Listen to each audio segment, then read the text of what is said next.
Hello बच्चों, welcome to SK sir की class. आज के इस एपिसोड में हम लोग पढ़ेंगे मैथ्स का चैप्टर 3, जो कि है आप सभी के लिए pair of linear equations in two variable. बहुत ही आसान और सिंपल तरीका से हम लोग बेसिक कॉन्सेप्ट को पहले सीखेंगे। इसके बाद हम लोग चैप्टर के क्वेश्चंस को भी करेंगे। तो चलिए बेसिक कॉन्सेप्ट से शुरू करते हैं। बहुत ही इंटरेस्टिंग सा क्लास रहेगा। आराम से पेन और पेपर लेकर के बैठ जाइए। जो जो इम्पोर्टेंट बातें लगेंगे आप लोग नोट डाउन कर सकते हैं। कुछ बातें ऐसी भी होंगी जो आपने पिछले क्लास में पढ़ा है, तो आपके पास ऑलरेडी इंफॉर्मेशन होंगे। कुछ बातें न्यू अगर लगे तो उसे आप लोग नोट डाउन कर सकते हैं अपने नोट कॉपी में। ठीक है, तो चलिए आज की इस क्लास की शुरुआत करते हैं। तो यहाँ पर जो है चैप्टर का नाम ही आपको लग रहा है क्या, नेम से ही पता चल रहा है कि ये कौन सा चैप्टर है आप सभी के लिए। Pair of linear equations in pair of linear equations in two variables. ठीक है, तो ये चैप्टर को हम लोग आज पढ़ने वाले हैं। तो पेयर का मींस क्या होता है हम लोगों को पता है। पेयर का मतलब होता है टू, है ना, एटलीस्ट टू का पेयर होता है ऑफ लीनियर इक्वेशन। अब ये लीनियर इक्वेशन जो टर्म है इसको हम लोग समझेंगे। हम लोगों ने पिछले क्लास में पढ़ा था पॉलिनोमियल को, और उसमें हम लोग बात कर रहे थे लीनियर पॉलिनोमियल का, टाइप्स ऑफ पॉलिनोमियल जब पढ़ रहे थे तो। और इन टू वेरिएबल, क्या बोला हमने, यहाँ पे लिखा हुआ है इन टू वेरिएबल। तो चैप्टर के नेम को थोड़ा सा एक्सप्लेन कर लेते हैं, पहले समझ लेते हैं।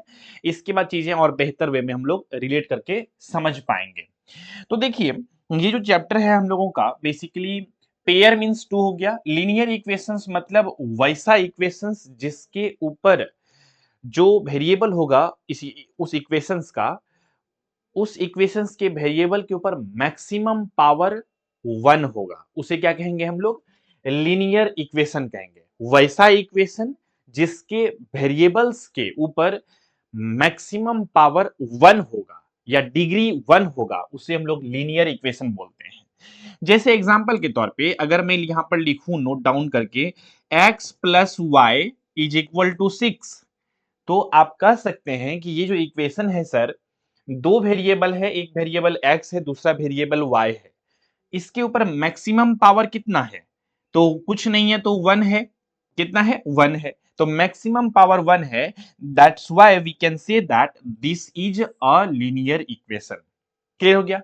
इसी तरह से लीनियर इक्वेशंस और भी कुछ भी हो सकते हैं। अगर हम लोग एग्जांपल लेकर के समझें तो यहां पर हम लोग लिख सकते हैं 2x plus 3y is equal to 18। एक इक्वेशन हमने ऐसा लिखा। ये भी इक्वेशंस कैसा है आपका, लीनियर इक्वेशंस है, क्योंकि इसके वेरिएबल जो है इसके ऊपर मैक्सिमम पावर कितना है, वन है।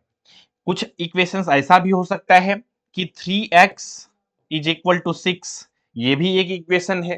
तो इसके ऊपर मैक्सिमम पावर कितना है वेरिएबल्स के ऊपर, यहां पर मैक्सिमम पावर वन है। That's why this is the linear equation. Clear हो गया यहां तक। अब linear equations in two variables आप देख रहे होंगे, दो वेरिएबल होना चाहिए। हमने पिछले क्लास में आप सभी को वेरिएबल एंड कांस्टेंट को समझाया था जब हम लोग पॉलिनोमियल पढ़ रहे थे। तो ऐसा मैं उम्मीद करके चल रहा हूं कि आप सभी ने पॉलिनोमियल चैप्टर को पढ़ा होगा। लेकिन फिर भी कभी कभी कुछ कुछ कैंडिडेट, चूंकि यूट्यूब एक ओपन प्लेटफॉर्म है, तो कभी कभी कुछ कुछ कैंडिडेट सीधा सर्च करते हैं चैप्टर 3 ही पढ़ना है, तो उसके लिए मैं एक बार क्विकली रिवीजन करा देता हूं कि वेरिएबल क्या होता है। वेरिएबल जो होता है बेसिकली कह सकते हैं कि ये एक ऐसा क्वांटिटी है जिसका वैल्यू फिक्स्ड नहीं है, इसे मान के चल सकते हैं। ठीक है, तो यानी कि which has not fixed value. तो हम लोग मैथ्स में जितना ए टू जेड मान के चलते हैं ना कि let the edge of the pin to be x, तो वहां पर x जो हम लोग एज्यूम करते हैं, y एज्यूम करते हैं, या कुछ भी एज्यूम करते हैं हम लोग जहां पर, या इक्वेशंस में जो दिखता है x y z a b c d, वो सारा चीजें क्या है आपका वेरिएबल्स होता है।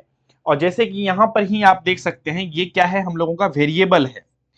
यहाँ क्या है, ये वेरिएबल है, 2x 3y, ये सब वेरिएबल है। और जो नंबर्स है ओनली, ये कांस्टेंट होता है। जो जिसका वैल्यू फिक्स्ड है वो कांस्टेंट, जिसका वैल्यू किसी दूसरे के ऊपर डिपेंड करेगा उसे कहते हैं वेरिएबल। जैसे यहीं पे 3x जो है, ठीक है, x का वैल्यू अगर हम लोग यहाँ पर डिफरेंट रखेंगे, यानी कि x का वैल्यू अगर 1 रखेंगे, तो यहाँ पर 6 है, इस साइड कितना हो जाएगा, 3 इज इक्वल टू 6 हो जाएगा। x का वैल्यू 2 रखेंगे तो LHS is equal to RHS हो जाएगा। बोलिए होगा कि नहीं, यहाँ 2 रहेंगे तो 3 इंटू 2 करेंगे तो 6 हो जाएगा ना। तो यानी कि ये वाला जो टर्म है LHS का टर्म जो है, ये डिपेंड कर रहा है x के वैल्यूज पे, इसीलिए ये क्या है हम लोगों का वेरिएबल है। उसी प्रकार से ये भी वेरिएबल है, ये भी वेरिएबल है, ये कांस्टेंट है, ये वेरिएबल है, ये भी वेरिएबल है। क्लियर हो गया ये चीजें? तो वेरिएबल कांस्टेंट ऐसा है। अब क्वेश्चन में कह रहा है कि इन टू वेरिएबल, तो यहां पर क्या टू वेरिएबल है? तो आप कह रहे हैं कि सर x भी एक वेरिएबल है, y भी एक दूसरा वेरिएबल है। दैट मींस इस इक्वेशंस में क्या है? लीनियर इक्वेशन है पहला तो, क्योंकि मैक्सिमम पावर इस इक्वेशंस पे 1 है और वेरिएबल कितना है इसमें? 2 है। कौन कौन सा? x है एक वेरिएबल, दूसरा है y वेरिएबल। तो इसलिए हम लोग इसको क्या बोलेंगे? Linear equations in two variable. क्या ये linear equations in two variable है? तो कहेंगे जी सर बिल्कुल है, क्योंकि इसके ऊपर भी मैक्सिमम पावर जो है यहाँ पर भी 1 है, यहाँ पर भी मैक्सिमम पावर कितना है? 1 है। और वेरिएबल ये 2x और 3x दोनों क्या है? वेरिएबल ही है। ठीक है, ये क्या वेरिएबल है? तो ये कहेंगे कि लीनियर इक्वेशंस तो है सर, लेकिन चैप्टर का नाम है टू वेरिएबल, तो यहाँ पर टू वेरिएबल नहीं है, यहाँ पर एक ही वेरिएबल है, सिर्फ 3x है ना।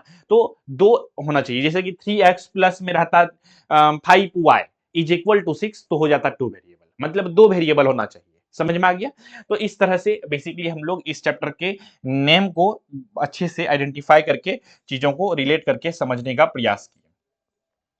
अब देखिए यहाँ पर जो है हम लोग चीजों को अच्छे से समझते हैं एक एक करके। वेरिएबल और कांस्टेंट का कॉन्सेप्ट क्लियर हो गया होगा यहाँ तक, मैं ऐसा एक्सपेक्ट करके उम्मीद करके चल रहा हूँ आप सभी से। तो लीनियर इक्वेशंस आप लोगों को समझ में आ गया। इसका एग्जाम्पल हम लोग यहाँ पे लिख लेते हैं कुछ भी, ठीक है, ताकि ऑलवेज माइंड में रहे। तो यहाँ पर मैं लिख लेता हूँ ए एक्स प्लस बी वाई और प्लस में सी, एक स्टैंडर्ड इक्वेशन हमने लिख लिया है, जो कि हम लोगों का एक लीनियर इक्वेशंस के फॉर्मेट में है। टू वेरिएबल वाला जो बातें हो रही है, तो इसमें वही है, एक्स भी देख रहे हैं आप, वाई भी देख रहे हैं, तो इसको भी हम लोग इसी एग्जाम्पल से रिलेट करके चीजों को समझ सकते हैं। तो बेसिकली क्या है ना कि linear equations in two variable जो हम लोगों का ये चैप्टर है, इसमें हम लोग इक्वेशंस को ही सॉल्व करने के लिए सीखते हैं। अब इक्वेशंस को सॉल्व करने के लिए अलग अलग मेथड है, अलग अलग टाइप्स हैं। तो क्लास 10th में आपको जितना मेथड पढ़ना है उसको मैं पहले बता देता हूं। इसके बाद जो लेटेस्ट सीबीएसई का सिलेबस रिलीज किया गया है, उसके बेसिस पे आपको कितना मेथड्स को पढ़ना है और किस मेथड को नहीं पढ़ना है, क्लास 10th में है, लेकिन सिलेबस के अकॉर्डिंग कौन से मेथड को नहीं पढ़ना है ये भी मैं बताने वाला हूं आप सभी को। तो चलिए पहले देख लेते हैं किस किस मेथड से हम लोग ये linear equations in two variable वाले इक्वेशंस को सॉल्व करते हैं। तो देखिए यहां पर लिखेंगे टाइप्स ऑफ या methods for solving the equations. ठीक है, मेथड्स जो है, पहला मेथड जो आता है आपका वो आता है ग्राफिकल मेथड। Graphical method. दूसरा मेथड आता है आपका सब्स्टिट्यूशन मेथड।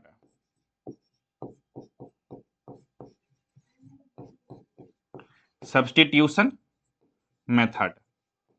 और तीसरा मेथड जो आता है वो आता है आपका एलिमिनेशन मेथड।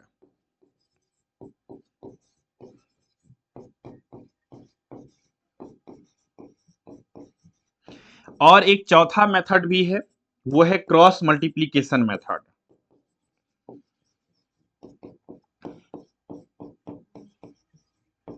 Multiplication method. ठीक है, तो ये चार मेन रूप से हम लोगों का मेथड्स है, जिसके हेल्प से हम लोग ये जो linear equations in two variable होता है, इस इक्वेशंस को सॉल्व करते हैं। और ये जो हम लोगों का वेरिएबल है, टर्म जो है वेरिएबल वाला एक्स, और ये जो टर्म है वाई, इसके वैल्यूज को हम लोग फाइंड करते हैं। क्या होगा वैल्यूज? इसको हम लोग फाइंड करते हैं बाय दीज मेथड्स। ठीक है, अब हम लोगों ने इस मेथड्स के बारे में बातें तो किया, लेकिन सबसे इंपॉर्टेंट कौन सा है आपके बोर्ड एग्जामिनेशंस के पॉइंट ऑफ व्यू से? बच्चा बहुत अच्छे से इसको नोट कर लीजिएगा कि अगर आपको एग्जाम में अच्छे मार्क्स लाने हैं ना, एक परफेक्ट स्ट्रेटेजी को फॉलो करना चाहिए आप सभी को।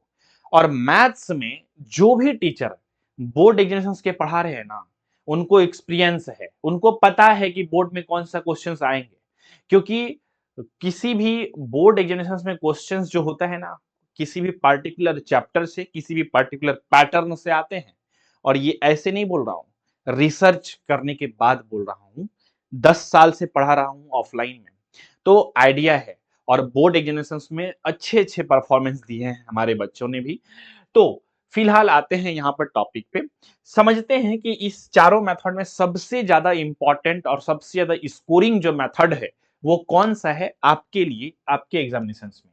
तो सबसे पहला जो है ये आपका ग्राफिकल मेथड, इसको आप लोग वीवीआई कर सकते हैं, बहुत बहुत इंपॉर्टेंट है। अगर एग्जाम में आ गया तो 4 मार्क्स आपका फिक्स है, नहीं तो 5, 4 नहीं तो 5 मार्क्स के क्वेश्चंस यहां से पूछे ही जाते हैं। ठीक है, तो एक क्वेश्चन तो आएगा ही आएगा, ग्राफ से यहां पे आता ही है इस चैप्टर से, इसीलिए आपको अच्छे से इसको करना है। इसके बाद जो ये सभी मेथड्स हैं, सब्स्टिट्यूशन मेथड, एलिमिनेशन मेथड, ये सब बहुत आसान आसान मेथड है। ठीक है, तो हम लोग शुरू करते हैं ग्राफिकल मेथड से क्वेश्चंस को सॉल्व करने के लिए सीखना, कैसे कैसे करके हम लोग सॉल्व कर सकते हैं और किस प्रकार से आप लोग एक्सरसाइज के क्वेश्चंस जो दिए गए हैं उसको सॉल्व कर सकते हैं। एक एक करके हम लोग सभी बातों को समझते हैं बहुत ही आराम से। ठीक है, तो चलिए यहां पर सबसे पहले हम लोग जो है शुरू करते हैं ग्राफिकल मेथड को समझना। तो आप लोग अपनी अपनी नोट कॉपी में हेडिंग देंगे ग्राफिकल मेथड।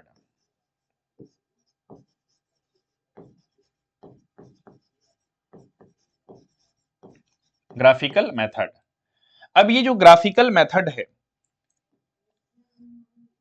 इसमें आपको जो सीखना है बेसिकली, सबसे पहले अलग अलग टाइप्स के ग्राफ होते हैं, तो टाइप्स ऑफ ग्राफ के बारे में हम लोग बातें कर लेते हैं। कुछ ग्राफ जो होता है, कुछ ग्राफ जो होता है वो होता है बेसिकली आपका इंटरसेक्टिंग ग्राफ। कैसा ग्राफ होता है? Intersecting graph. ये पहला टाइप हो गया ग्राफ का, दिख रहा होगा आप सभी को ग्राफ, उम्मीद करता हूं मैं ऐसा आप सभी से। इसके बाद दूसरा ग्राफ होता है पैरेलल ग्राफ, ठीक है, जो कि कभी मीट नहीं करेगा। तीसरा ग्राफ होता है आपका एक ही ग्राफ है और उसी के ऊपर दूसरा वाला भी ग्राफ है। अब यहां पर बोर्ड पे ये बनना शायद मुश्किल है, या भी बन भी सकता है। ठीक है, बन गया, चलिए समझने के लिए।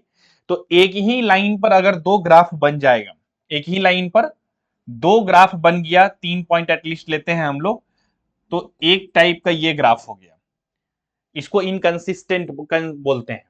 और यहां पर ये जो है ये आपका है इंटरसेक्टिंग ग्राफ, इंटरसेक्टिंग लाइन बोलते हैं इसको, पैरेलल ग्राफ बोलते हैं। क्या बोलते हैं? पैरेलल ग्राफ बोलते हैं इसको। ठीक है, तो इस ग्राफ के बारे में नाम लिख लीजिए सिर्फ अभी फिलहाल। तो ये इंटरसेक्ट कर रहा है एक दूसरे को, तो इसको हम लोग इंटरसेक्टिंग ग्राफ बोलेंगे। ये पैरेलल है तो पैरेलल ग्राफ, और ये एक ही ग्राफ लाइन के ऊपर दूसरा इक्वेशन का भी ग्राफ का लाइन है, इसीलिए हम लोग इसको क्या बोलते हैं बेसिकली, जो बोलते हैं इसका, हम लोग नोट कर लेंगे फटाफट से सभी ग्राफ का नाम को। ठीक है,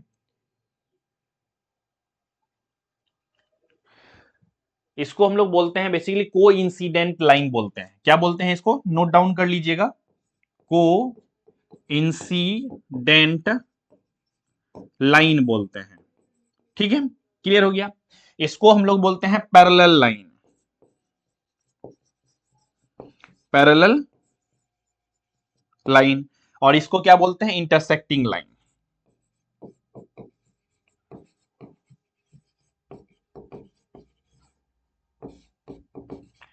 तो इस प्रकार से 3 टाइप के ग्राफ होते हैं जिसे हम लोगों को पढ़ना है।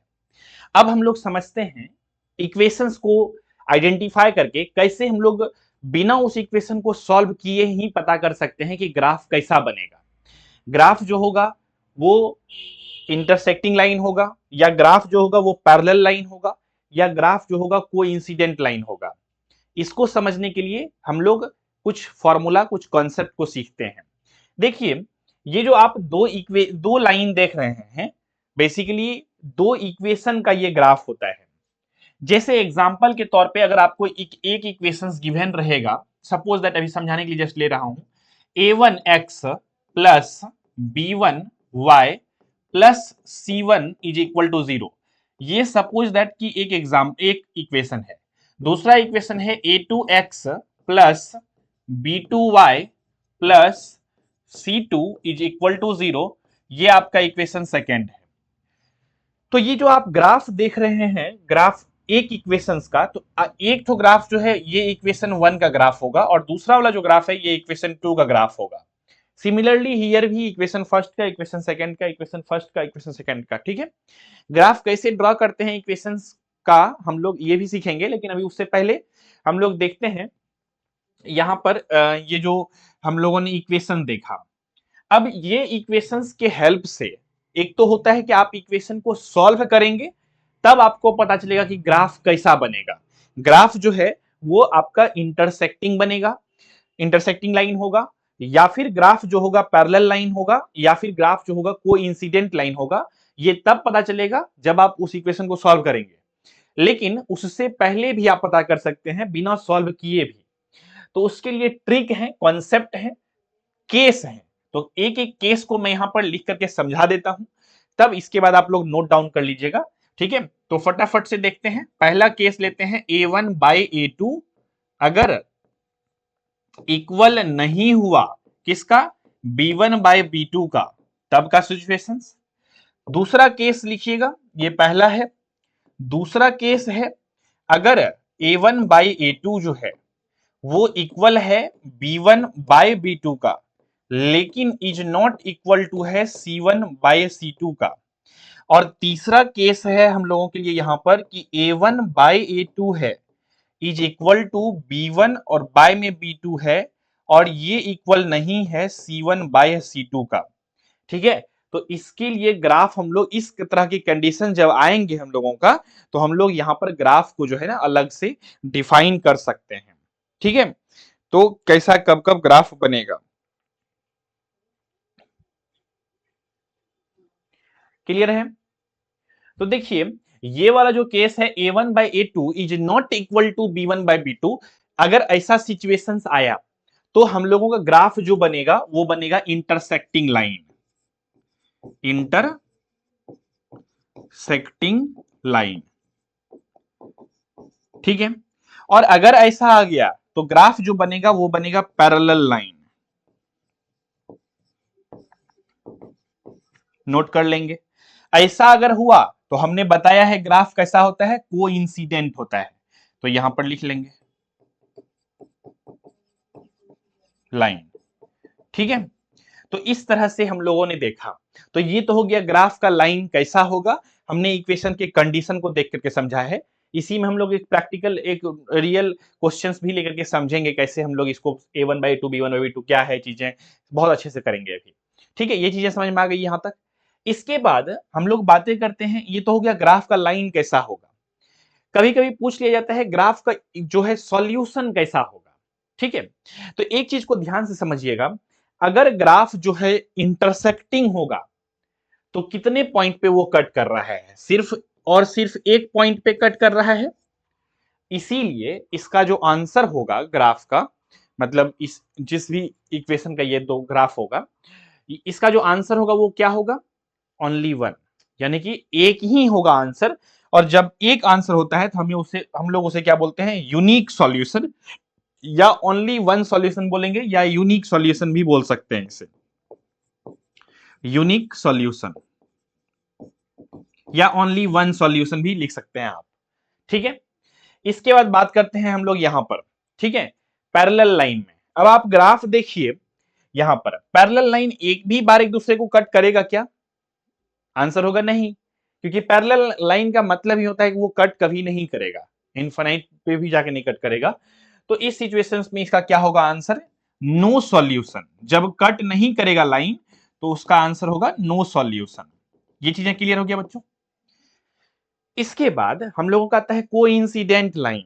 कोइंसिडेंट लाइन जो है ना ऑलवेज एक दूसरे को कट किया हुआ है, एक लाइन के ऊपर ही दूसरा लाइन है, तो इसीलिए बहुत सारा आंसर हो सकता है। तो इसीलिए बोलेंगे इनफाइनाइट रूप से मेनी सॉल्यूशंस। तो सीधा इनफाइनाइट मेनी सॉल्यूशंस, ठीक है, सीधा मेनी सॉल्यूशंस लिख सकते हैं हम लोग चाहे तो, इजी में हम याद रखने के लिए। ठीक है, लिख लीजिएगा इनफाइनाइट रूप से मेनी सॉल्यूशंस या मेनी सॉल्यूशंस, बहुत सारा सॉल्यूशंस हो सकता है। ठीक है, क्लियर हो गया यहां तक। तो ये हो गया हम लोगों का इक्वेशंस का डिफरेंट डिफरेंट सॉल्यूशंस होता है। अब हम लोग एक एग्जांपल लेकर के, एक इक्वेशंस को लेकर के समझेंगे। तो इसको नोट डाउन कर लीजिए अभी जितना भी चीजें बोर्ड पे हमने लिखाया है आप सभी को, ठीक है।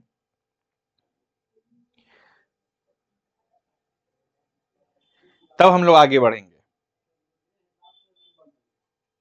ठीक है। तब तक मैं कुछ बच्चों का कमेंट भी ले लेता हूं, देख लेता हूं क्या किसी को कोई दिक्कत परेशानी दुख तकलीफ आ रहे हैं क्या।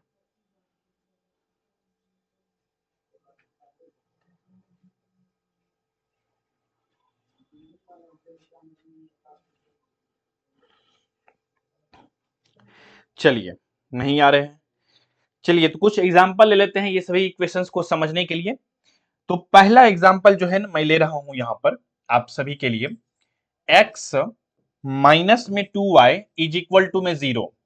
दूसरा हम लोगों का है 3x plus 4y minus 20 is equal to 0। यह हो गया पहला इक्वेशन। दूसरा क्वेश्चन एग्जांपल ले लेते हैं हम लोग कि 2x plus 3y minus 9 is equal to 0। इसके बाद 4x plus 6y minus 18 is equal to 0, ठीक है। और तीसरा इक्वेशन भी मैं यहीं पर लिख लेता हूं, x plus 2y minus 4 is equal to 0 और 2x minus 4y minus 12 is equal to 0। अब ये तीन कंडीशंस हमने लिया है, ठीक है। तीनों इक्वेशंस को हमने लिखा है, आप सभी को विजुअल हो रहा होगा, ठीक है। अब देखिए यहां पे एक एक करके चीजों को हम लोग समझते हैं बेहतर ढंग से। हम लोग जब यहां पर सीखे थे अभी तो a1/a2 सीखे थे, b1/b2 सीखे थे। ये a1/a2 क्या है, a1 जो है ये x का कोफिशियंट है, a2 जो है ये भी x का कोफिशियंट है, b1 क्या है, y का कोफिशियंट है। इसी तरह से हम लोग कोफिशियंट को देखेंगे एक्चुअल इक्वेशन में। तो x का कोफिशियंट यहां पर क्या है, कुछ नहीं है तो 1 है। तो a1 का वैल्यू यहां पर इस इक्वेशन के लिए a1 का वैल्यू कितना हो जाएगा, 1 हो जाएगा। a2 कितना होगा, x का कोफिशियंट कितना है इक्वेशन 2 में, 3 है, तो 1/3 हो गया। माइन इज इक्वल टू लिख देंगे, y का इक्वेशन क्या है, -2 है, तो -2 बच्चों यहां पे हम लोग लिखेंगे। और बाय में कितना हो जाएगा, ये 4 हो जाएगा हम लोगों को, बाय में 4।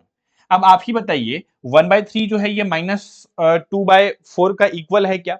ये अगर कैंसल आउट भी करेंगे तो 1 टाइम्स में और ये 2 टाइम्स में, यानी कि 1/2 आया।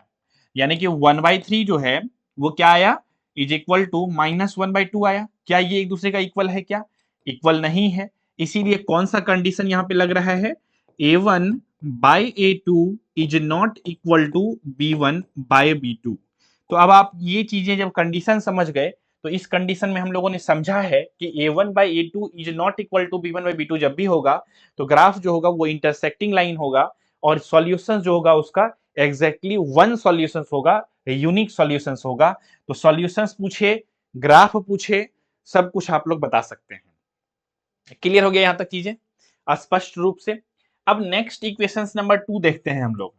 इक्वेशन नंबर 2 जो है वो क्या है, यहाँ पे 2x प्लस 3y, ये तो इसमें भी हम लोग वही कंपैरिजन कर देंगे। कंपैरिजन करेंगे तो क्या हो जाएगा, यहाँ पर सिंपल सा a1 का वैल्यू कितना है आप लोग भी देखिए अपनी स्क्रीन के ऊपर, x का देखिए, x का कोफिशिएंट क्या है, 2 है, और बाय में क्या हो जाएगा, फिर इसका कोफिशिएंट 4 है।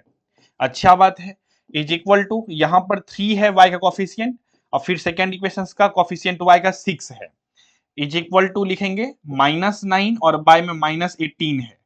तो ये माइनस और माइनस तो कैंसल आउट हो जाएगा, तो बचेगा क्या, बचेगा क्या, यहां देखिए 2 1 जा 2 2 जा, 3 1 जा 3 2 जा, 9 1 जा 9 2 जा। यानी कि आप देख पा रहे हैं कि ये 1/2 है, इज इक्वल टू ये भी 1/2 है, इज इक्वल टू ये भी 1/2 है। यस और नो। तो दैट मीन्स हम लोग यहां पर कह सकते हैं कि यहां पर जो सर कंडीशन लग रहा है वो a1/a2 is equal to b1/b2 is equal to c1 by में c2, यही कंडीशन लग रहा है ना। अच्छा, ये जो ये इक्वल हो रहा है सारा, इस केस में हम लोगों ने क्या पढ़ा है, कैसा होगा सॉल्यूशंस, तीसरा वाला रूल को पढ़ा है। यानी कि कोई इंसिडेंट ग्राफ यानी कि मेनी सॉल्यूशंस हो जाएगा, बहुत सारा सॉल्यूशंस हो जाएगा। समझ में आ रही है यहां तक चीजें आप लोगों को अच्छे से क्लियरिटी के साथ, कोई दिक्कत परेशानी अगर हो तो आप लोग जो है बता सकते हैं। किन्हीं भी कैंडिडेट को अगर दिक्कत परेशानी हो तो आप लोग बता सकते हैं, शेयर कर सकते हैं, ठीक है। चलिए अब हम लोग देखते हैं यहां पर आगे, ठीक है।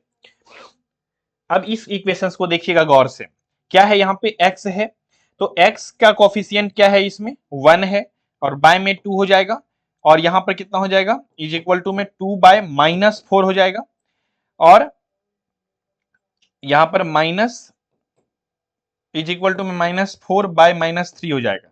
ये माइनस माइनस तो कट के प्लस हो गया, ये 1/2 है, ये भी 1/2 हो गया, ठीक है, 1/2 हो गया। यहां पर 4 1 जा 4 3 जा, तो आप गौर से देखिए, ये जो है कितना है, 1/2 है, फिर ये भी 1/2 है, और इज इक्वल टू में ये कितना है आपका, बेसिकली यहाँ पे आई थिंक प्लस होगा, ठीक है, तो यहाँ माइनस नहीं होगा, ठीक है। तो ये क्या हो गया हम लोगों का 1/2, और यहाँ पर लास्ट में आया 1/3, तो दैट मीन्स आप देख रहे हैं कि a1/a2 यहाँ पर कौन सा कंडीशन लगेगा बच्चों, यहाँ पे लगेगा condition a1/a2 is equal to b1/b2 is not equal to, ठीक है, c1/c2। और जब ये कंडीशन होता है तो ग्राफ हम लोगों का कैसा बनता है, पैरेलल पैरेलल लाइन। कैसा बनता है, पैरेलल लाइन, यानी कि कोई सॉल्यूशंस नहीं, आंसर नहीं आएगा इसका, ठीक है, नो सॉल्यूशंस इसका आंसर हो जाएगा। तो ये चीजें समझ में आई कि नहीं आई, यहां तक आप लोग फटाफट से बताएंगे कमेंट सेक्शंस में। चेक कर लेता हूं मैं आप सभी का कमेंट भी तब तक।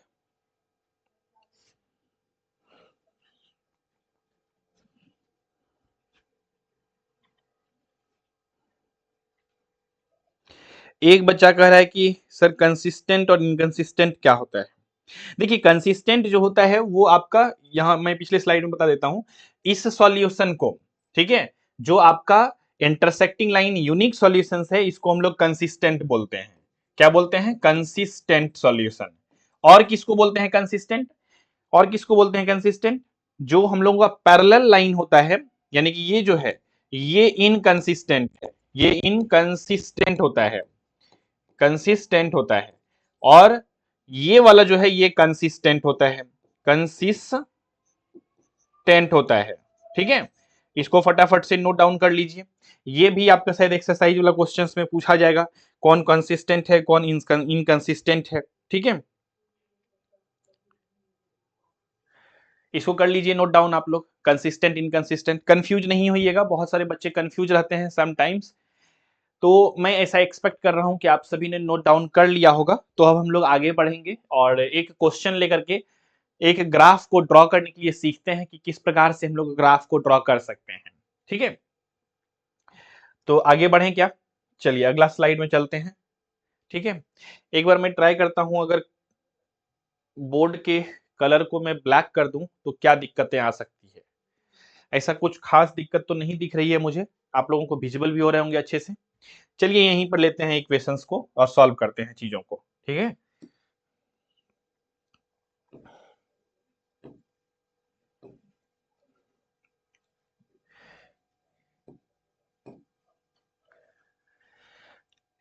लेते हैं क्वेश्चंस को, देखिए सबसे पहला इक्वेशंस ले लेते हैं आपका बुक से ही क्वेश्चंस, ताकि बहुत इजी वे में चीजें समझ सके। तो क्वेश्चंस है, check graphically whether pair of equations, या ड्रॉ द ग्राफ, सीधा लिख देता हूं मैं यहाँ पे, ड्रॉ द ग्राफ, ठीक है। तो ग्राफ हम लोगों का क्या है, x plus 3y is equal to 6। दूसरा इक्वेशन है हम लोगों को 2x minus 3y is equal to 12। अब देखिए हम लोगों को इक्वेशन गिवन है, अब इस इक्वेशन को आप चाहे तो सॉल्व कर सकते हैं। तो अब इस इक्वेशन को अगर हम लोगों को सॉल्व करना है तो सबसे पहले हम लोग एज्यूम कर लेंगे कि ये इक्वेशन फर्स्ट है और ये इक्वेशन हम लोगों का सेकंड है, क्लियर है। अब हम लोग लिखेंगे फ्रॉम इक्वेशन फर्स्ट, ग्राफ कैसे ड्रॉ करते हैं पूरा बहुत ही बेसिक से मैं बता रहा हूं। तो फ्रॉम इक्वेशन फर्स्ट, और सारे स्टेप्स को आपको ऐसे ही लिखना है एग्जामिनेशंस में, ताकि पूरा स्टेप मार्किंग अगर भी मिले तो मतलब नहीं कटे आप लोगों का स्टेप मार्किंग में भी मार्क्स। तो फ्रॉम इक्वेशन फर्स्ट लिखेंगे हम लोग, और इक्वेशन फर्स्ट को जो है ना हम लोग यहाँ पर लिखेंगे। तो इक्वेशन फर्स्ट क्या है हम लोगों का, x plus 3y is equal to में 6। यहां पर हम लोग देखेंगे कि इस दोनों में से किसको उस साइड भेजें, तो हम लोग x वाले टर्म को भी भेज सकते हैं, y वाले टर्म को भी भेज सकते हैं। तो हम लोग क्या करेंगे, अपने सहूलियत के लिए x को रहने देते हैं, y को भेज देते हैं, तो x इज इक्वल टू हो जाएगा 6 माइनस 3y। ठीक है, तो ये जो है, ये जो वैल्यू आया है, ये हम लोगों के लिए बेसिकली, ये हम लोगों के लिए जो वैल्यू आया है बेसिकली ये क्या है, ये रिप्रेजेंट कर रहा है x के वैल्यूज को, और इस x के वैल्यूज को हम लोग जो है बेसिकली अभी यूज करेंगे पुट करने के लिए इक्वेशंस में। ठीक है, ये वैल्यूज देख रहे हैं आप लोग। अब लिखेंगे यहां पर putting the value of x in equation second we get. ठीक है, अब इक्वेशन सेकेंड हम लोगों का क्या है, 2x minus 3y is equal to 12।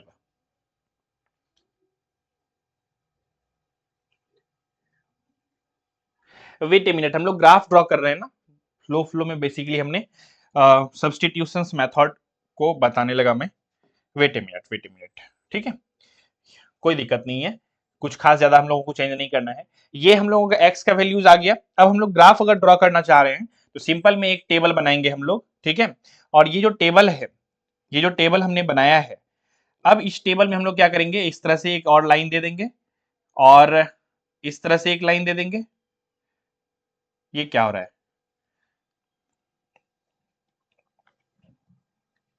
लगता है मुझे मैनुअली ही बनाना पड़ेगा। चलिए देखते हैं इसको इस तरह से। इसके बाद हम लोग को एटलीस्ट जो है ना 3 वैल्यूज चाहिए होता है।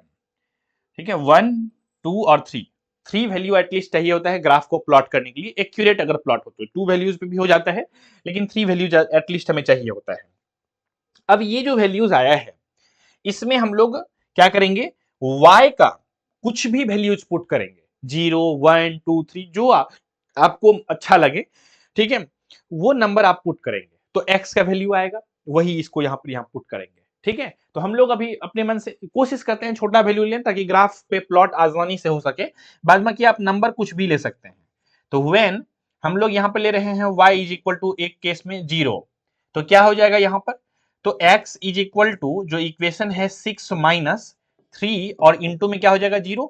तो इस प्रकार से हम लोग क्या लिख सकते हैं, 6 माइनस 0, तो दैट मीन्स क्या आ गया 6। तो x का वैल्यू कितना आया, जब हम लोगों ने y का वैल्यू को, जब हम लोगों ने y का वैल्यू उसको 0 लिया, ठीक है, तो x का वैल्यू कितना आया, 6 आया। तो यहां पर लिखेंगे हम लोग उसी चीज को, जब हम लोगों ने y का वैल्यू 0 लिया तो x का वैल्यू कितना आया, 6 आया। इसी प्रकार से हम लोग यहां पर लिखेंगे आगे। ठीक है, क्या लिखेंगे, जब हम लोग व्हेन अलग वैल्यू लेंगे फिर y का, y इज इक्वल टू 1 लेते हैं तो क्या होगा, x is equal to 6 minus 3 into 1, that means कितना हो जाएगा यहाँ पे 3 हो जाएगा x का वैल्यूज। x का वैल्यूज कितना हो जाएगा, 3 हो जाएगा। हम लोग यहाँ पे कर देंगे इसको। तो कब हुआ 3, जब y का वैल्यू हम लोगों ने लिया है 1, तो y का वैल्यू अगर हम लोग 1 लेते हैं तो x का वैल्यू आया 3। इसी प्रकार से एक बार और लिखेंगे, लिखेंगे व्हेन हम लोग y इज इक्वल टू अगर हम लोग 2 ले लें तो x इज इक्वल टू क्या हो जाएगा, 6 माइनस 3 इंटू 2 हो जाएगा, दैट मीन्स 0 हो जाएगा। यानी कि हम लोग बोल सकते हैं कि जब हम लोग ने क्या किया था, यहाँ पर y का वैल्यू 2 लिया तो x का वैल्यू हम लोगों को क्या आया, 0 आया। कितना आया बच्चों, 0 आया। तो यहाँ पर हम लोग लिखेंगे y is equal to 2, on that situations हम लोगों को x का वैल्यू 0 आता है। ये जो टेबल बना है ये हम लोगों का इक्वेशन फर्स्ट का टेबल बना है, ये वाला। क्लियर है। इसी तरह से हम लोग इक्वेशन सेकेंड का भी करेंगे, सेम टू सेम। ठीक है, तो ये हो गया टेबल 1, इसको लिख सकते हैं हम लोग, क्या लिख सकते हैं, टेबल 1, कोई दिक्कत नहीं। कोऑर्डिनेट पॉइंट्स अगर इसका लिखना चाहे तो लिख सकते हैं, क्या हो जाएगा, coordinate points, coordinate points are क्या क्या है, हो गया कोऑर्डिनेट पॉइंट। एक्स का वैल्यू कितना है, 6 और 0, फिर दूसरा क्या है 3 और 1। पहले हम लोग x का वैल्यू लिखते हैं, फिर y का वैल्यू लिखते हैं, फिर x का, फिर y का, इसी तरह से फिर नेक्स्ट जो है x का वैल्यू क्या है 0 और 2, तो 0 और 2 लिख देंगे, 0 और 2। तो ये हो गया है हम लोगों का कोऑर्डिनेट पॉइंट्स, इसी को हम लोगों को ग्राफ पे प्लॉट करना है। तो ये तो हम लोगों ने जो किया है ये इक्वेशन फर्स्ट के लिए किया है, जो भी चीजें हम लोगों ने किया है। अब हम लोग इक्वेशन सेकंड के लिए सेम यही काम करेंगे, सेम यही प्रोसेस। तो आप लोग को अगर ये चीजें समझ में आ गई है तो वीडियोस को पॉज कीजिए, खुद से ट्राई करने का कोशिश कीजिए। अगर हो जाता है तो बहुत अच्छी बात है, नहीं होता है तो आप लोग देख सकते हैं। फिलहाल मैं आप सभी के लिए इसे सॉल्व कर रहा हूं। तो इक्वेशंस क्या है, 2x minus 3y equal to 12। तो मैं यहां पे लिखूंगा इक्वेशंस को 2x minus 3y is equal to 12। यहां लिखूंगा from equation second, from equation second. ठीक है, तो अब इक्वेशन सेकेंड आ गया हम लोगों को। तो दोनों में से x या y वाले वैल्यू में से किसी एक को हम लोग उस साइड भेजेंगे। ठीक है, अच्छा फ्रॉम इक्वेशन सेकेंड कट गया है थोड़ा सा, चलिए कोई बात नहीं है। ठीक है, तो यहां पर देखते हैं, तो इसको हम लोग लिखेंगे यहां पर 2x क्या हो जाएगा, 2x is equal to 12 plus 3y, 12 plus 3y हो जाएंगे। और यहां से हम लोग x इज इक्वल टू अगर लिखें तो ये 2 मल्टीप्लाई में उधर जाएगा तो डिवीजन में, तो 2 प्लस 3y और y में क्या हो जाएगा बच्चों, 2 हो जाएगा। तो ये हम लोगों का x का वैल्यू आया है, किसका वैल्यू आया है, ये जो आया है ये हम लोगों का x का वैल्यू आया है। और इसी के हेल्प से हम लोग जो है एक क्या बना सकते हैं, एक टेबल बना सकते हैं, मतलब वही। और इसमें हम लोग डिफरेंट डिफरेंट वैल्यूज को निकालेंगे, फाइंड करेंगे x और y का। तो ये क्या है, ये है x और ये है y, और यहाँ पे एक वैल्यूज, दूसरा वैल्यूज और तीसरा वैल्यूज, जैसे पिछले क्वेश्चन में किए थे वैसे करेंगे। तो हम लोग वही लिखेंगे यहाँ पर, when x is equal to जो है, हम लोग यहाँ पर y का वैल्यू पुट करने वाले हैं चूंकि, तो लिखेंगे when y is equal to, y is equal to, हम लोग अगर यहाँ पर 0 लेते हैं तो कितना आएगा, तो पुट करके यहाँ पे हम लोग को दिखाना पड़ेगा एग्जामिनेशन के आंसर शीट पे। ऐसे तो ओरली भी किया जा सकता है, लेकिन आंसर शीट पे आपको दिखाना पड़ेगा, तभी पूरा मार्क्स मिलेंगे आप सभी को। ठीक है, चलिए तो क्या हो जाएगा यहाँ पर 12 और प्लस में 3 इंटू में 0 और बाय में क्या हो जाएगा 2 हो जाएगा। सॉल्व करेंगे तो कितना होगा, 12 और बाय में 2 हो जाएगा, दैट मीन्स ये आया 6 हम लोगों को। तो जब हम लोगों ने y का वैल्यू को 0 रखा तो हम लोगों का x का वैल्यू कितना आया, 6 आया। तो y का वैल्यू 0 तो x का वैल्यू 6 आया। इसी प्रकार से हम लोग y का वैल्यू अगर 2 रखेंगे या 1 रखते हैं तो कितना हो जाएगा, when लिख लेते हैं यहां पर, when y is equal to 1। अच्छा, जरूरी नहीं है कि आप नंबर 0 1 2 3 ही लें, आप निगेटिव में भी चाहे तो ले सकते हैं, -1 -2 -3 जो आपके मन में आए पुट कर सकते हैं, ऐसा कोई दिक्कत नहीं है। लेकिन ऑलवेज ये कोशिश करना है कि आपका जो नंबर आए वो पॉइंट में नहीं आए, ऐसा कोशिश करना है। ऐसे आ भी जाएगा तो कोई बहुत ज्यादा घबराने की आवश्यकता नहीं है, क्योंकि ग्राफ कॉपी में आपके पास जो सॉलिड लाइन होता है, डार्क लाइन होता है, दो डार्क लाइन के बीच के जो गैप होता है वो छोटे छोटे पतले पतले 10 लाइंस होते हैं, तो वहां पर पॉइंट को रिप्रेजेंट करना आसान होता है।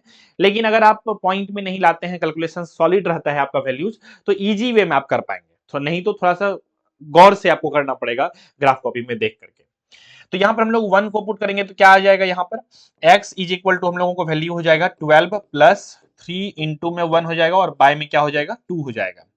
तो यहां पर सॉल्व करते हैं, कितना हो जाएगा 12 प्लस में 3 हो जाएगा और बाय में क्या हो जाएगा 2 हो जाएगा। तो ये हो जाएगा 15 और बाय में हो गया 2। जैसे इसे मैं सॉल्व करूंगा तो 7.5 आया। तो ये तो चलिए ठीक है, लेकिन समटाइम्स 7.215 आ जाता है, बहुत छोटे छोटे वैल्यू आते हैं, फिर दिक्कत हो जाती है। लेकिन 7.5 हम लोग ले सकते हैं। तो y इज इक्वल टू हम लोगों ने वैल्यू लिया था 1, तो x का वैल्यू आया 7.5। नेक्स्ट हम लोग देखते हैं करके, when y is equal to 2 अगर पुट करते हैं इसमें तो क्या आता है, तो x इज इक्वल टू जो होगा वो होगा 12 प्लस 3 इंटू में 2 और बाय में क्या होगा 2, दैट मीन्स 12 प्लस 6 और बाय में 2, दैट मीन्स 18 और बाय में हो जाएगा 2, दैट मीन्स ये हो जाएगा 9। अब इसको सॉल्व करते हैं, तो y का वैल्यू जो है हमने लिया 2, तो x का वैल्यू हम लोगों को आया 9। ये चीज क्लियर हो गया। तो इस तरह से हम लोगों ने इक्वेशन 1 और इक्वेशन 2 का कोऑर्डिनेट पॉइंट्स को निकाला, और इसे आप चाहें तो नाम दे सकते हैं, ये क्या है आपका टेबल 2 है। ठीक है, तो लिखेंगे coordinate points are, coordinate points are क्या होगा कोऑर्डिनेट पॉइंट्स? तो पहले हम लोग x का वैल्यू लिखते हैं, तो 6, इसके बाद 0, तो 6 और 0, इसके बाद 7.5 और 1, इसके बाद 9 और 2, इस तरह से। क्लियर हो गया? तो ये हो गया हम लोगों के कोऑर्डिनेट पॉइंट्स। अब बारी आता है ग्राफ को प्लॉट करने का। तो चलिए हम लोग ग्राफ को प्लॉट करते हैं और चीजों को सीखने का कोशिश करते हैं। तो ग्राफ को प्लॉट करने के लिए आपको यूज करना पड़ेगा रूलर को, यानी कि इसको हम लोग स्केल बोलते हैं।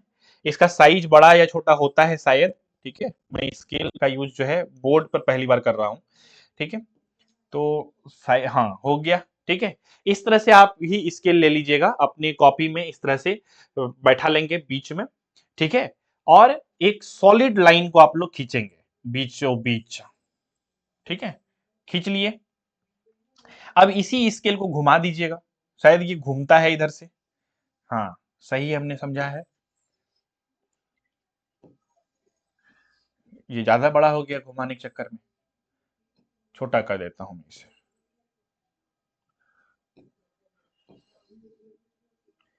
ठीक है, इस तरह से हमने घुमा लिया। क्लियर है? थोड़ा बड़ा कर लूं क्या? चलिए ठीक है, ऐसा टाइप का ले सकते हैं। इसके बाद मैं क्या करूंगा, एक लाइन को खींच दूंगा। खींच दिया हमने। अब मैं इसे हटा देता हूं क्योंकि इसका काम मेरा हो गया। अब देखिए ये लाइन को लेने के बाद हम लोग जो है यहां पर इसे बोलते हैं एक्स एक्सिस। क्या बोलते हैं? एक्स एक्सिस बोलते हैं। थोड़ा सा इंट्रोडक्शन ग्राफ के बारे में दे देता हूं ताकि कुछ क्वेश्चंस अगर पूछे जाए तो क्विकली आप बना सकें। और यहां पर जो है ये आपका एक्स डैश है। सेम उसी प्रकार से ये है आपका वाई एक्सिस, और यहां पर है आपका वाई डैश, सॉरी इसको वाई डैश बोलते हैं। क्या बोलते हैं? Y dash. और ये जो पॉइंट है इसको हम लोग ओरिजिन बोलते हैं। और ओरिजिन का कोऑर्डिनेट पॉइंट्स जो होता है वो क्या होता है? 0 और 0 होता है। तो इसको याद रखिएगा, सम टाइम्स एग्जाम में पूछ लिया जाता है कि ओरिजिन का कोऑर्डिनेट पॉइंट्स क्या होता है। तो 0 और 0, ठीक है। तो ऑब्जेक्टिव वगैरह सब में इस तरह के क्वेश्चन आ जाते हैं। अब हम लोग प्लॉट कर लेते हैं अपने अकॉर्डिंगली। मैनुअली यहाँ पर वैल्यूज रख देते हैं। ग्राफ कॉपी में तो आपको ग्राफ लाइन खींचे हुए रहते हैं ऑलरेडी पहले से ही, ठीक है। शायद इस बोर्ड में भी ऑप्शंस होगा ग्राफ व्राफ निकालने का। अभी बहुत ज्यादा मैं एक्सपर्ट नहीं हुआ हूं इसको यूज करने को लेकर के, तो ग्राफ कैसे निकलेगा ये चीजें कोशिश भी करूंगा तो आई थिंक टाइम लग जाएगा। ऐसे ग्राफ कॉपी यहाँ पर से निकल सकता है शायद, ठीक है। मैं भी कुछ भी नया करने से बचना चाहता हूं क्योंकि ये लाइव सेशंस है, तो कुछ बच्चों को हो सकता है डिले हो जाएगा तो दिक्कतें आने लगेगी।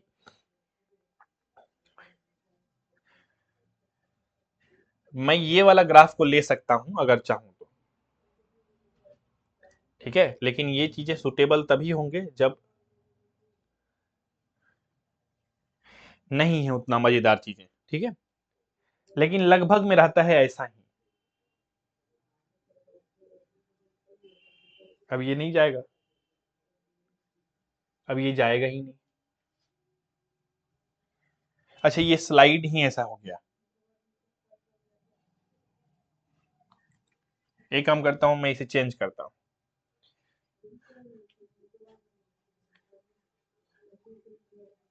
टेम्पलेट में ब्लैंक, ओके, ठीक है।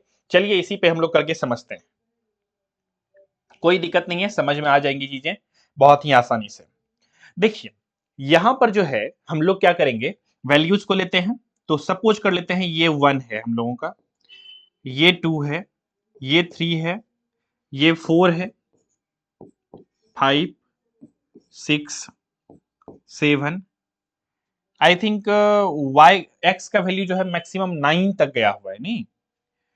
तब हम लोग को थोड़ा सा ग्राफ को और आगे बढ़ाना चाहिए, यानी कि क्योंकि हमको 9 नंबर तक ले जाना है ना।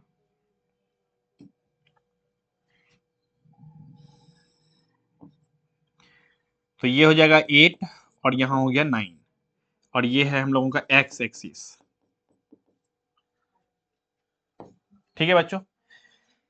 इस साइड का हमें वैल्यू का, इस साइड के लाइन का हम लोग हमें जरूरत नहीं थी, लेकिन चलिए ठीक है, विजिबल तो हो ही रहा है सभी को। नीचे में जो हम लोग का होता है वो होता है वाई डैश, नीचे y डैश वाला जो वैल्यू होता है वो -1, -2, -3, -4, -5, -6 ऐसे करके। इसको लिखने की आवश्यकता नहीं है क्योंकि इस क्वेश्चन में माइनस में वैल्यूज है ही नहीं, तो इतना हम लोग नहीं भी करते तो चलता।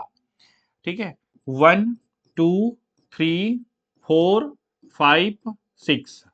चलिए अब वैल्यूज को पुट करते हैं और देखते हैं फटाफट से क्या होता है। देखिए सबसे पहले इक्वेशन फर्स्ट के वैल्यूज को हम लोग पुट करते हैं। इक्वेशन फर्स्ट तो यही था, कौन था, ये वाला। तो इसका क्या था कोऑर्डिनेट पॉइंट्स, 603102। 6031 क्या था, 603102। 6031 और 02 ये पॉइंट था। इसको प्लॉट करते हैं हम लोग। ठीक है, तो कैसे करेंगे प्लॉट, सबसे पहले 6 को प्लॉट करेंगे। पहले 6 जो है ये x का वैल्यू है और 0 जो है ये y का वैल्यू है। तो x का वैल्यू जो अगर 6 है तो हम लोग x वाले लाइन पर देखेंगे। तो x वाली लाइन पे 6 यहां पर है और y का वैल्यू 0, तो 0 होगा तो यहीं पे हो जाएगा। यानी कि ये जो हम लोग देख रहे हैं ये पॉइंट कौन सा है, 6 और 0। तो हम लोग यहां पर कॉमा दे करके लिखेंगे 6 और 0 ऐसे करके। ठीक है, नेक्स्ट है 3 और 1। तो x का वैल्यू 3, y का वैल्यू 1, दैट मींस 3 यहां पे है और 1 ऐसे करके सीधा जाएंगे, तो यानी कि इस पॉइंट पे हम लोगों को दिखेगा 6 और 1। ठीक है, तो हम लोग इसको भी कर देते हैं सर्कल और ये है हम लोगों का 3 और 1। दूसरा वैल्यू क्या है, 0 और 2। तो x इज इक्वल टू 0 यहीं पे हो जाएगा और 2 यानी कि यहां पर हो जाएगा, यानी कि इस पॉइंट के बारे में बातें चल रही है यहां पर। तो ये क्या हो गया हम लोगों के लिए, 0 और 2 हो गया। कोई दिक्कत नहीं है बच्चों। ठीक है, अब देखते हैं हम लोग इक्वेशन 2 के ग्राफ को प्लॉट करेंगे। इक्वेशन 2 में क्या है, 60 7.5। 60 को पहले करते हैं, तो 60 तो यहीं पर हो जाएगा। तो ये हम लोगों ने इक्वेशन सेकेंड का भी यहां पर हम लोगों का पॉइंट है कि नहीं। चलिए नेक्स्ट क्या है, 7.5। 7.5 और 1 है। 7.5 कहां पर होगा, यहां पर होगा और 1 होगा, तो 1 यानी कि यहां पर। ठीक है, तो हम लोग 7.5 और 1 यहां पे मान लेते हैं। तो ये है 7.5 और 1। दूसरा पॉइंट क्या है हम लोगों को, 9 और 2। x इज इक्वल टू 9 यहां पे है और 2 कहां पे हो जाएगा, यहां पर हो जाएगा। ठीक है, तो इस साइड तो 9 और कॉमा 2 हो जाएगा। क्लियर है, अब इसको हम लोग क्या करेंगे, ड्रॉ कर देंगे। तो देखिए फिर से हम लोग स्केल लेंगे जो प्रैक्टिकली जैसे सॉल्व करेंगे आप सभी लोग, और इस स्केल को आप क्या करेंगे, घुमाएंगे। पहला जो इक्वेशंस का आपने ग्राफ को ड्रॉ किया है उस इक्वेशंस को मिलाएंगे। ठीक है, तो देखते हैं कैसे मिलेगा। यहां पर हम लोग रखेंगे स्केल को और इसको हम लोग करेंगे ऐसे करके, कुछ इस तरह से होगा।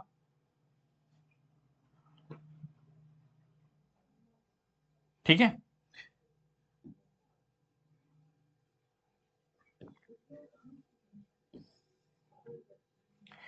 देखिए एक बात बता देता हूं कि यहाँ तो फ्री हैंड से हमने लिखा है नंबर्स वगैरह सबको, थोड़ा बहुत फ्लक्चुएशंस दिखेगा वैल्यूज में। जैसे पॉइंट्स में ये पॉइंट यहाँ पर आ गया है, ये पॉइंट जबकि आना चाहिए वहां पर। तो ग्राफ कॉपी पे जब ऐसा करेंगे तो आपको थोड़ा बहुत इधर उधर नहीं दिखेगा, लेकिन आप इस तरह से इक्वेशन फर्स्ट का लाइन को ड्रॉ करने के लिए आप ऐसा करेंगे। अब ऐसा जब करेंगे आप, तो इसको मैं पेन का कलर को चेंज करके थोड़ा सा एक्सप्लेन करता हूँ, लाइन को खींचता हूँ ताकि आप सभी को अच्छे से समझ में आए चीजें। तो इस तरह से पॉइंट को आप मिला देंगे और पॉइंट को मिलाने के बाद बच्चों आप सभी लोग क्या करेंगे, पॉइंट को मिलाएंगे इस तरह से।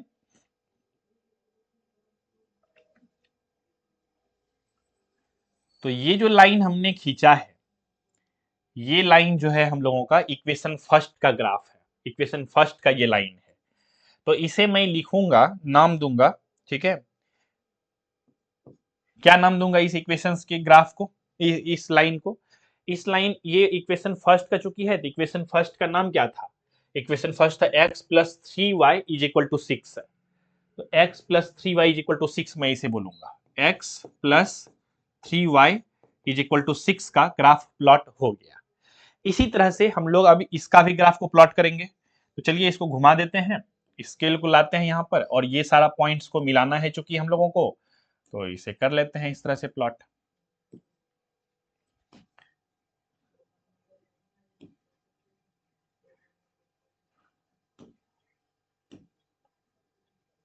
लगभग में ये वाला सही है। तो हम लोग क्या करेंगे, अब इस ग्राफ को बेसिकली इस तरह से प्लॉट कर देंगे। ठीक है, ये लाइन थोड़ा टेढ़ा हो गया है, इसको मैं, ये कैसे हो जाए, अच्छा स्केल उल्टा है इस वजह से ऐसा हो रहा है, ऐसे करके कर देता हूं। ठीक है,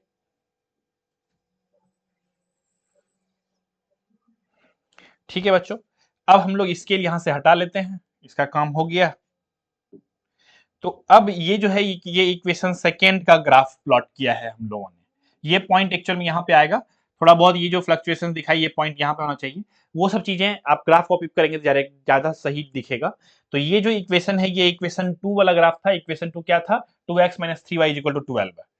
तो ये जो है 2x minus 3y is equal to 12, ये इक्वेशन सेकेंड का ग्राफ है। क्लियर हो गया।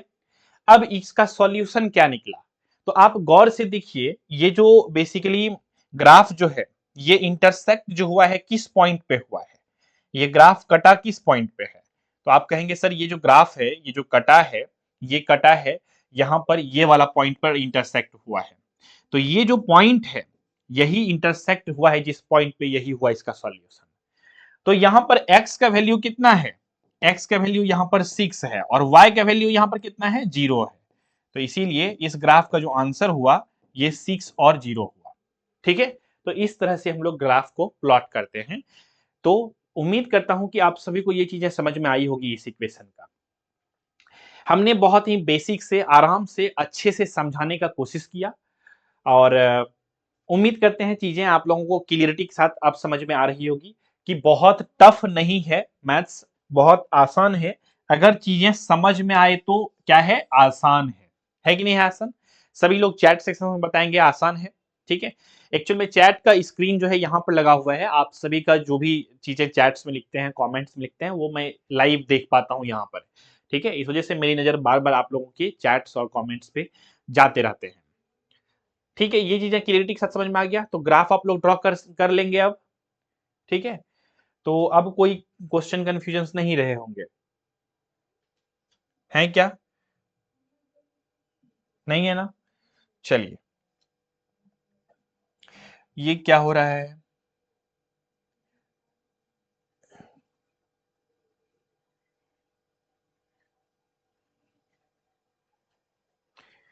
ये क्या हो गया, ये चीजें तो हमने पहले ही पढ़ाया था।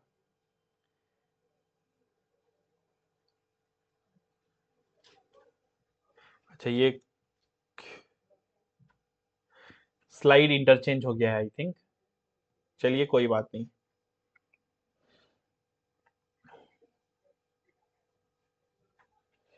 चलिए,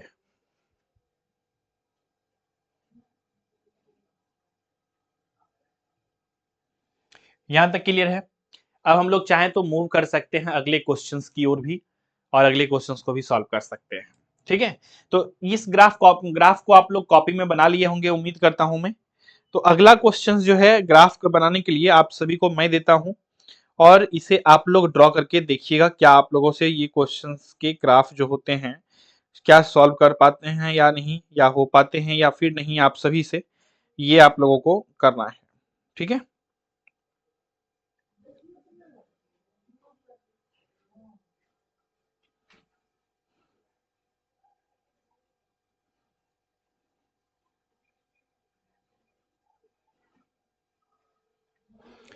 चलिए तो नेक्स्ट क्वेश्चन देखते हैं। आप सभी के लिए एक ग्राफ ड्रॉ करना है आप सभी को,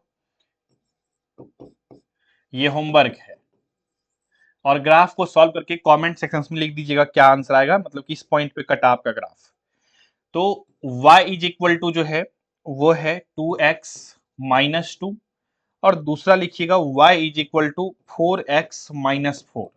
ये इक्वेशन फर्स्ट है और ये इक्वेशन सेकेंड है। इसको सॉल्व करना है, ग्राफ प्लॉट करना है, और इसका जो इंटरसेक्टिंग पॉइंट होगा वो बताना है। मैं आंसर लिख देता हूं, कितने लोगों का आंसर मैच होगा वो बताएंगे कमेंट सेक्शंस में। मतलब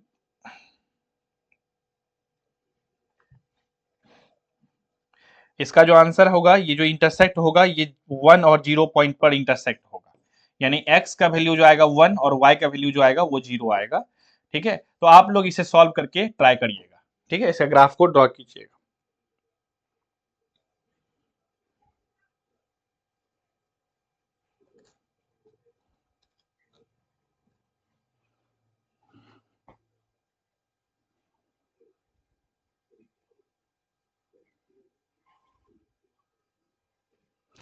तो हम लोगों ने जो है ना पूरा कॉन्सेप्ट को समझा डिटेल में इस चैप्टर का, ग्राफिकल मेथड और वगैरह वगैरह सब। अब अगर आप लोग एनसीईआरटी बुक का क्लास 10th का मैथ्स बुक जो है, मैथ्स एनसीईआरटी का एक्सरसाइज 3.1 3.2 का क्वेश्चंस वगैरह सब सॉल्व करेंगे तो वो सब सॉल्व होने लगेगा। ठीक है, क्योंकि उसमें सिर्फ एक कुछ क्वेश्चंस तो ऐसे रहेंगे, सिर्फ पूछा जाएगा सॉल्यूशन कैसा होगा, तो ये सब चीजें हमने ऑलरेडी आप सभी को बता दिया है कि कैसा होगा सॉल्यूशंस। ग्राफ ड्रॉ करने के लिए बोला जाएगा तो वो भी हो जाएगा। कुछ एप्लीकेशन बेस्ड क्वेश्चंस हैं जिसे आप बेसिकली क्वेश्चन के स्टेटमेंट को पढ़ के इक्वेशन बनाएंगे और फिर उस इक्वेशंस का ग्राफ को प्लॉट करेंगे। तो वो क्वेश्चंस को आप लोग ट्राई करिएगा सॉल्व करने का। नहीं तो मैं आप सभी के लिए जो है नेक्स्ट सेशंस लाऊंगा जिसमें बताऊंगा कि किस प्रकार से आप एप्लीकेशन बेस्ड क्वेश्चंस को पढ़ करके इक्वेशन बना सकते हैं और उस इक्वेशंस को सॉल्व करके ग्राफ को ड्रॉ कर सकते हैं। क्लियर है बच्चों? तो यहां तक हम लोगों ने ये सभी चीजों को सीखा है। तो मैं एक्सपेक्ट कर रहा हूं कि 3.1 3.2 वगैरह सब का जो क्वेश्चंस है इसको आप लोग सॉल्व कीजिएगा अच्छे से, बेहतर ढंग से। और जो एनसीईआरटी बुक है वो भी दिनों दिन पतला होते जा रहा है, जैसा कि मैं बता रहा हूँ। ऐसा लगता है कि एनसीईआरटी बुक को कोई बीमारी हो गया है, कोई पोलियो ओलियो मार दिया है उसको, बहुत पतला होते जा रहा है दिनों दिन किताब हम लोगों का, एनसीईआरटी बुक का। तो दिक्कतें हैं थोड़ा सा। तो ये चीजें क्लियरिटी नहीं रह पाता है कि 3.1 का जो ओल्ड एनसीईआरटी में जो क्वेश्चंस है वो 3.2 वाला क्वेश्चन 3.1 में रहता है, तो थोड़ा सा इंटरफेरेंस होते रहता है। तो न्यू एनसीईआरटी बुक जो होगा आप सभी के पास उसको सॉल्व करिएगा अच्छे से। और कोई भी दिक्कत परेशानियां आएंगी, दुख तकलीफ आएंगे तो आप लोग जो है बेसिकली बता सकते हैं हमें कमेंट सेक्शन में लेकर के। ठीक है, तो 3.2 जो हमारे पास एक एनसीईआरटी बुक है ओल्ड वाला, आई थिंक 3.2 में क्वेश्चंस है जिसमें आपका वो वाला क्वेश्चंस रहता है कि 10 student of class 10 took part in mathematics quiz if the number of girls is, question number 1 का 1 ही है ये। इसके बाद और सब कंपेयरिंग वाला है, कंसिस्टेंट इनकंसिस्टेंट बताना है, ये सब टाइप का क्वेश्चन, तो ये सब तो बन ही जाएंगे। फिर जो कंसिस्टेंट होगा उसका ग्राफ ड्रॉ करिए, जो इनकंसिस्टेंट होगा वो उसका ग्राफ ड्रॉ नहीं करना है। तो कंसिस्टेंट इनकंसिस्टेंट सब तो आप सभी को पढ़ा ही दिए हैं, तो कोई दिक्कत परेशानी तो आप सभी को है नहीं। ठीक है, तो वो सब सारा क्वेश्चन को कर लीजिएगा। इसके बाद क्वेश्चन नंबर 5 है एक हाफ द, यहाँ पर तो एनसीईआरटी बुक हमारे पास जो है ये 3.2 में है ये क्वेश्चन, आप लोग देख लीजिएगा बुक वगैरह थोड़ा सा।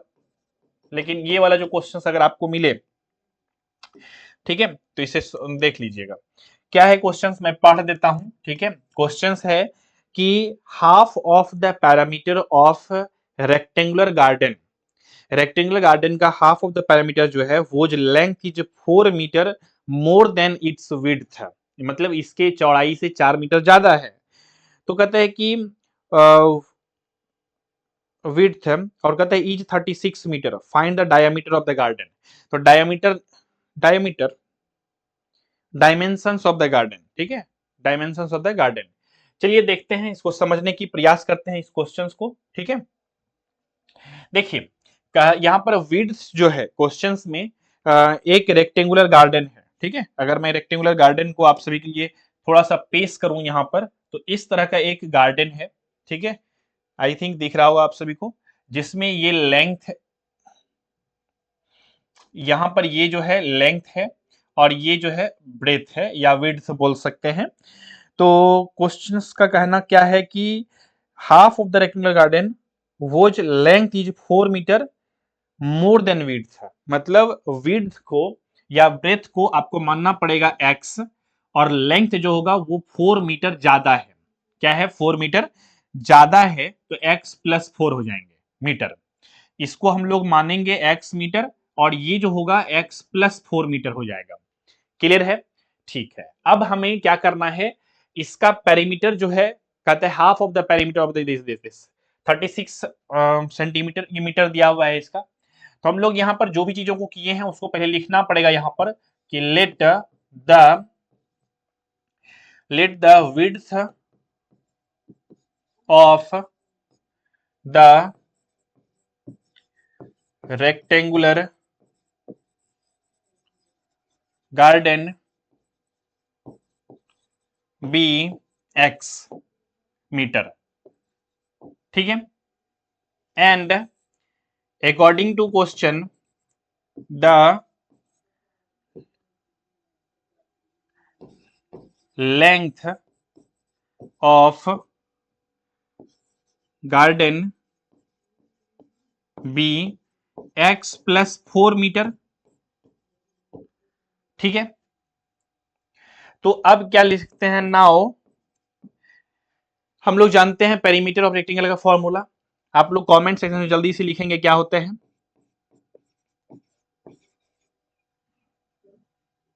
Perimeter of rectangle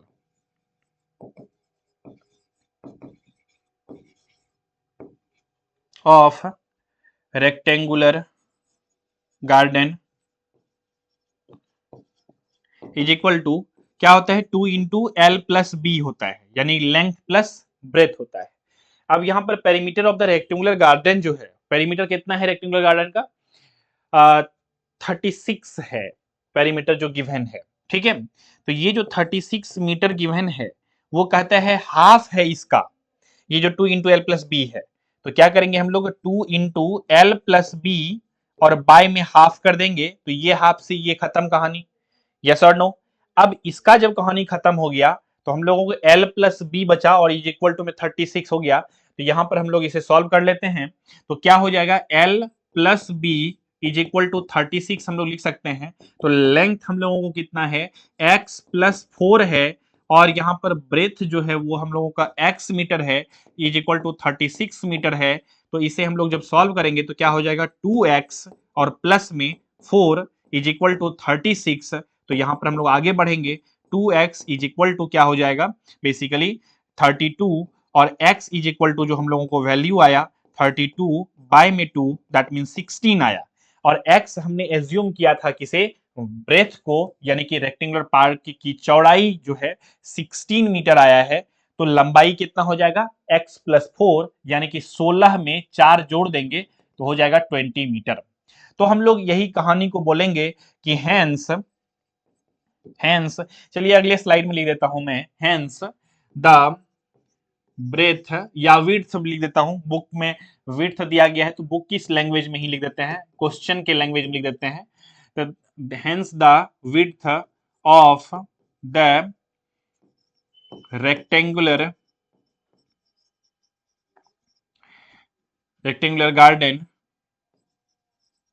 garden x is equal to कितना हो जाएगा, यहां पर 16 मीटर हम लोगों ने फाइंड किया है।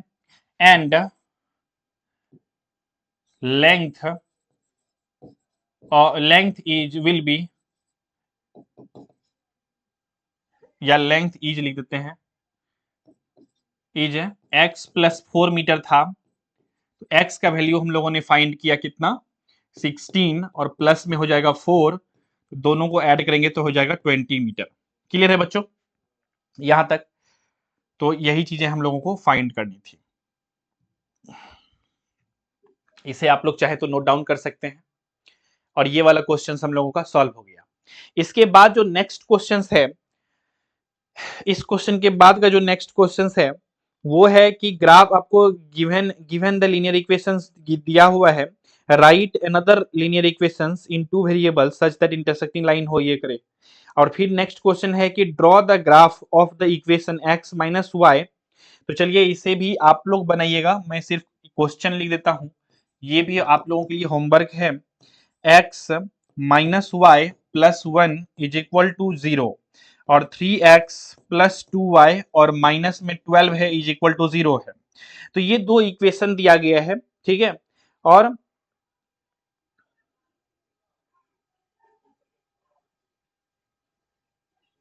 ठीक है। ये आपको दो इक्वेशंस दिया गया है, इक्वेशन फर्स्ट और इक्वेशन सेकेंड, और इसका आपको क्या करना है, ग्राफ को ड्रॉ करना है। ये क्या है आप लोगों का एक्स है, ठीक है। Draw the graph, draw the graph, graph को आपको क्या करना है, ड्रॉ करना है, ठीक है बच्चों। तो ये ग्राफ को जब ड्रॉ करिएगा तो बेसिकली कैसा ग्राफ आएगा, जस्ट हिंट के लिए आप लोग बताइए तो हमें। अभी जस्ट आपने पढ़ा है कॉन्सेप्ट को, a1/a2, b1/b2, c1/c2, है कि नहीं। तो यहाँ पर क्या हो जाएगा आपको, a1 कितना है, 1 है, और a2 कितना है, 3 है, b1 कितना है, -1 है, और यहाँ पर 2 है। देखिए ये क्या एक दूसरे का इक्वल है क्या, नहीं है। दैट मीन्स ये कौन से कंडीशन को फुलफिल कर रहा है, a1 बाय में a2 इज नॉट जो है इक्वल है b1 बाय में b2 का। तो इसमें तो आपने पढ़ा ही है ना कि जब आपका a1/a2 जो है वो is not equal to b1/b2 होता है, तो ऑन दैट सिचुएशंस क्या होता है, आपका ग्राफ जो होता है वो इंटरसेक्टिंग लाइन होता है। कैसा ग्राफ बनता है, इंटरसेक्टिंग, इंटरसेक्टिंग लाइन होता है ग्राफ। और इंटरसेक्टिंग लाइन ग्राफ का क्या होता है, ओनली वन सॉल्यूशन होता है, ओनली वन सॉल्यूशन, यानी कि यूनिक सॉल्यूशन होता है। क्या होता है बच्चों, यूनिक सॉल्यूशंस होता है। तो आप लोग यहां से चीजों को देख सकते हैं और चीजों को समझ सकते हैं। क्लियर है यहां तक, ठीक है। अब ये देखिए हिंट मैं ये देना चाह रहा हूं कि जब ये दोनों इक्वेशंस के ग्राफ को आप प्लॉट करिएगा, ग्राफ को बनाइएगा, तो ग्राफ जो होगा ना कुछ इस तरह का बनेगा। जस्ट मैं हिंट देना चाह रहा हूं, ठीक है। ऐसे करके बनेगा, ये कटा, तो ये जब इंटरसेक्टिंग कटा ये ग्राफ, तो देखते होंगे ये वाला जो रीजन है ये ट्रायंगुलर रीजन है, ठीक है। तो कहता है इसके ट्रायंगुलर वर्टिसेस को लिखिए, क्वेश्चन में कह रहा है इसके ट्रायंगुलर वर्टिसेस को लिखिए, और जो ये ट्रायंगल बना है इसके पार्ट को शेड कीजिए। तो इसी तरह का कुछ डायग्राम आएगा, इसको जब सॉल्व कीजिएगा तो इसका तीनों वर्टिसेस को लिख दीजिएगा पहले, वर्टिसेस का कोऑर्डिनेट पॉइंट, जैसे इस पॉइंट का कोऑर्डिनेट पॉइंट क्या है, इस पॉइंट का कोऑर्डिनेट पॉइंट क्या है, और इस पॉइंट का कोऑर्डिनेट पॉइंट क्या है, ये लिखना है आपको। इसके बाद ये ट्रायंगुलर पार्ट को आपको शेड कर देना है, बेसिकली रंग देना है। तो पेंसिल से ही सेट कर देना है आपको, बस इतना ही कह रहा है इस क्वेश्चन में। ये करने के बाद आपका चैप्टर 3.2 भी कंप्लीट हो जाएगा। अगर आप पुराना वाला एनसीईआरटी सॉल्व कर रहे हैं, तो नया वाला एनसीईआरटी में तो कुछ चैप्टर रिड्यूस कर दिया गया है, तो आप देख लीजिएगा ये इक्वेशन से मैच कर लीजिएगा, क्वेश्चन चेंज नहीं हुआ है, तो आपको पता चल जाएगा कि किस चैप्टर का मैं बातें कर रहा हूँ। और रेक्टेंगल वाला भी क्वेश्चन जो था इससे पहले जो हम लोगों ने देखा, ये भी क्वेश्चन 3.2 में ही दिया गया है, जो हमारे पास बुक अभी दिख रहा था एनसीईआरटी में। आपके बुक में हो सकता है घटा दिया गया, मतलब दूसरे चैप्टर में होगा, का क्वेश्चन नंबर 5 था 3.5 का, ठीक है। तो आप लोग जो है ये सभी चीजों को अच्छे से सॉल्व कीजिएगा, प्रैक्टिस कीजिएगा। उम्मीद करते हैं आप सभी को सभी चीजें समझ में आ गई होगी, किसी भी प्रकार का डाउट क्वेश्चन कंफ्यूजन नहीं रहे होंगे। अगर हैं तो आप लोग जो है इस वीडियो से कमेंट सेक्शन में लेकर के पूछ सकते हैं, चैट सेक्शन में लेकर के पूछ सकते हैं। तो ये था पूरा ओवरऑल हम लोगों का ये चैप्टर तीसरा। आप लोग क्वेश्चन को सॉल्व करिए, डाउट वगैरह सब होंगे। इसके बाद हम लोग जो है अगले सेशंस में मिलेंगे आप सभी से, जिसमें क्वेश्चन को सॉल्व कर रहे होंगे, जिस चैप्टर में जिस क्वेश्चन में आप सभी को डाउट होंगे उस चैप्टर के क्वेश्चन को सॉल्व कर रहे होंगे। जितने भी 2 क्वेश्चन हमने होमवर्क के लिए आप लोगों को दिया है, दोनों क्वेश्चंस को आप लोगों को अच्छे से होमवर्क को करना है, ठीक है। तो इसी विचार के साथ रखते हैं आज के इस एपिसोड में, बस इतना ही। मिलेंगे आप सभी से बहुत जल्द ही अगले एपिसोड में, तब तक के लिए नमस्कार, जय हिंद, वंदे मातरम।